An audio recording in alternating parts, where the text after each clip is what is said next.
இன்றைக்கி 27 பிள்ளையார். மழை பெய்யறதுனால குட்டியாக கோலம் போட்டாச்சு. 28ஆம் நாள், 29ஆம் நாள், 29 பிள்ளையார்.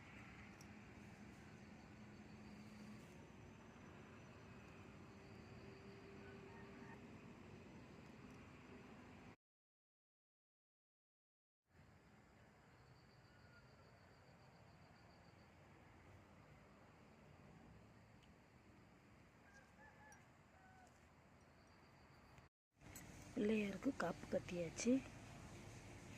வண்ணப்பூ, தும்பைப்பூ, சிறுபூலா இதெல்லாம் வச்சு காப்பு கட்டியாச்சு.